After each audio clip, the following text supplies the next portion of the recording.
Berg. The matrix of leadership is to you, old friend. Transform and roll out. On the line with us, we're pleased to have John Denton. John Denton has been a sports journalist for more than 3 decades, covering Major League Baseball, NFL, NBA, and college athletics. John's covered 4 Super Bowls, 4 NBA Finals, and the 2000 Summer Olympics in Sydney, Australia. He spent the last 4 years covering the St. Louis Cardinals, including Albert Pujols' stirring run to 703 career home runs in 2022. He's with us today to discuss some baseball as we begin the 2026 season. So, without further ado, welcome to the program, John. Hey, Alex, thanks for having me. Of course. So, listen, we'll get right into it. What were your thoughts on 2025? Pretty amazing baseball season for, Major League Baseball couldn't have come out better. I mean, Milwaukee Brewers had a great season. They won 97 games. They actually won a playoff series for the first time in seemingly forever. Lost to the Dodgers, got swept by them, of course. But, I mean, Cal Raleigh hit 60 home runs. Shohei Ohtani hit 55 home runs. Paul Skeens did Paul Skeens type stuff. I mean, a sub-2 ERA the first 2 years of his career, that's unheard of. Yeah, and, amazing. And then, baseball actually, they just hit it out of the park with the World Series. The World Series was one of the best in memory. I know Yankee fans don't like seeing Toronto in that World Series. As dominant as everybody has talked, about the Dodgers being a juggernaut, they were 3 outs away from losing that World Series. Yes, Toronto was the better team most of that World Series. If Miguel Rojas didn't hit that home run, light hitting Miguel Rojas didn't hit that home run, if Dave Roberts doesn't put Andy Pages in to make that catch in center field, Toronto wins that World Series. So, yes, the Dodgers are 2-time world champions, but, hey, Toronto was probably the better team. They just didn't win the World Series. Yeah, and I mean it's one little mistake, one little error, one little coaching change. I mean it's the ultimate chess match. Baseball is when you manage, and if you're outmanaged or you're outplayed or one little thing doesn't go your way. I mean that's and it goes on. We can go to other World Series too. The Cubs and Indians World Series. The Giants were in a crazy World Series with the Rangers. It's just crazy. But yeah, congrats to the Dodgers. I mean, I was there in Game 5 in Yankee Stadium last year, and watching them win. And for them to go back and back is really, really special. So, but now we're looking ahead to 2026. We have some changes. We got some new faces on some new teams. What are you thinking? What do you think we got to look forward to? Yeah, I know you Yankee fans don't want to hear this, but the Blue Jays might be better, Alex. That's not what you want to hear. I mean, they go out and sign the best arm in free agency, Dylan Cease.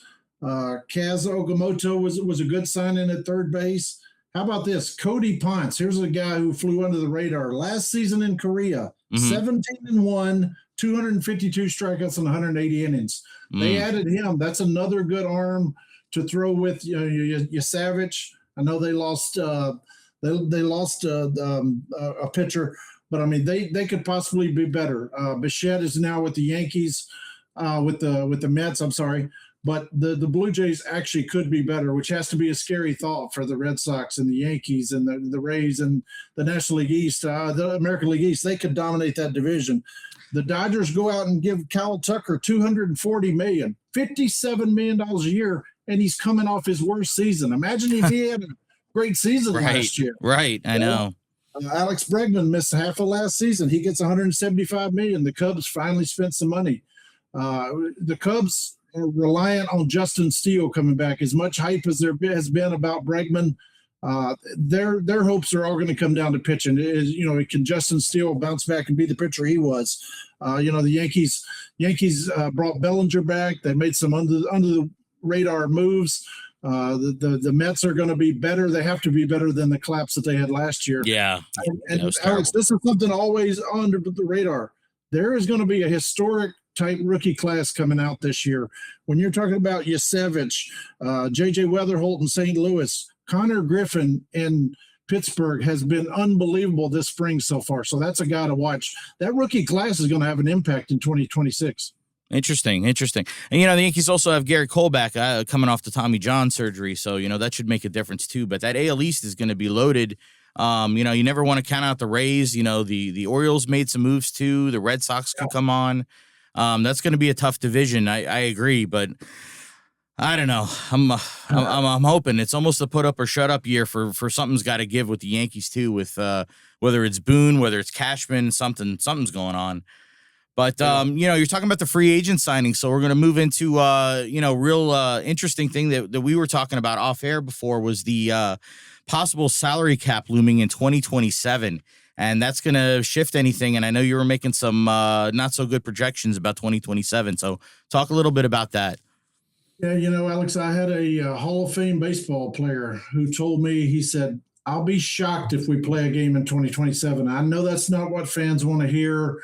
Baseball's coming off a historic World Series. This season's probably going to be a great one again with the balance that you have, the powers at the top. But, man, it's headed towards disaster the way it looks. From what I'm being told, there are 20 owners who are ready to burn this thing down, In the NFL, all media is national. So all the teams share the money. It's the most, socialist society we have in America.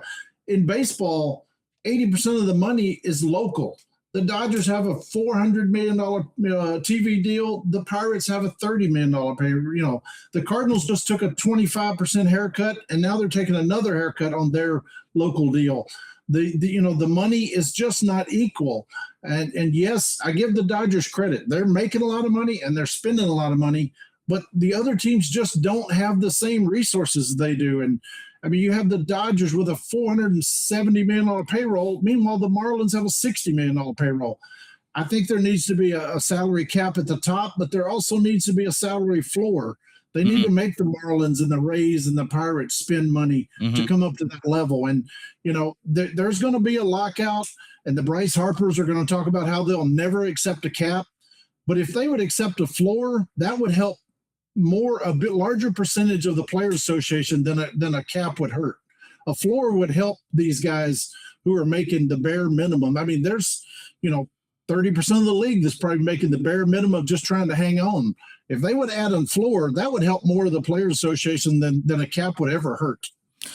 Yeah, no, absolutely. And I really hope that they can come to some agreement. At the end of the day, where they say, money talks. So sitting out is not going to be good. I mean, obviously there's going to be no TV revenue, but you're saying the owners are ready to burn it all down and start from who knows? If there is a break, and I hope there's not a break, but if there is a break, I hope it's as short as possible and we come out better on the other end than we were going in. So that's the only thing I could pray for there. You wish the sides would start talking now, but we know how business works. Like deadlines spur action, and you're not going to get the best deal until you're on a deadline, until you're pressed for time, until one side caves or one side's up against it. But what I've been told, Alex, is there are 5 owners who want to keep it the same. There are 5 owners who could kind of care less one way or the other.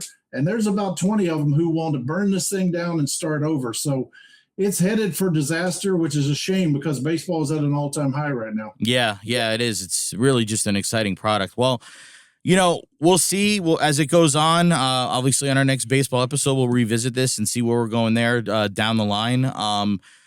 Just before we sign off, I just want to have you talk a little bit. I spent a lot of years with the Cardinals here. I know you had mentioned to me that you covered McGuire's 62nd when he broke Roger Maris's record back in 1998, and then also covering Pujols reaching that amazing milestone of 700 home runs. So talk a little bit about being on the inside and witnessing all that. Yeah, Alex, it was incredible to see what Pujols did. The first couple of months of that 2022 season, he looked awful. It looked like he was going to have to quit. I mean, you're talking about possibly the greatest right-handed hitter in the history of the game. It's either him or Henry Aaron. And Albert Pujols was to the point in May where he thought about retiring. He told me this after the season. I wrote it. It was a national story. It was the day before the playoffs that Albert Pujols thought about retiring, was close to retiring. A couple of people on the inside with the Cardinals, a couple of his family members talked him out of it. He goes on this incredible run, gets to 703 home runs. That night in Dodger Stadium, we're sitting there. He hits the first home run off a lefty. That gives him 200 in his career off a lefty. Next at bat, he hits a home run, gives him 500 off a righty, 700 total. It was one of those, you felt like you were in the company of greatness because even at 42 years old, even in a diminished capacity, he could still summon that greatness. And, Albert gave me a lot of time. I wrote a story about his first home run, 100 home run, 200, 300, 400.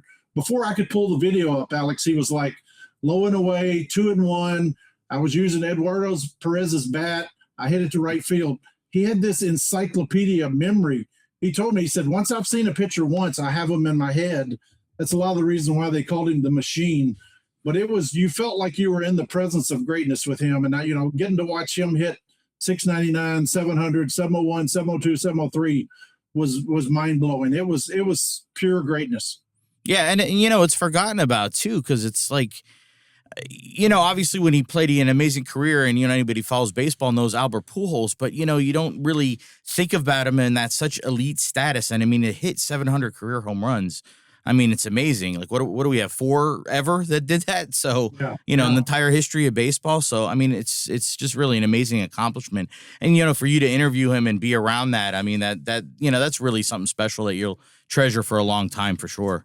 Yeah, he's one of the great ones, no doubt about it. I mean, he's an even better person off the field. He does so much charity work for kids with Down syndrome. He has a child who has Down syndrome. So it's one of those instances where you meet a guy and he's as great off the field as he is on the field. It really lived up to the standard. So it was refreshing to see. That's awesome. That's awesome. Thanks for sharing those stories. I appreciate it. Well, our guest, John Denton, Major League Baseball and sports journalist. Thank you for joining us today. And we will have you again on a future show at sometime soon. So thanks again for your time, John.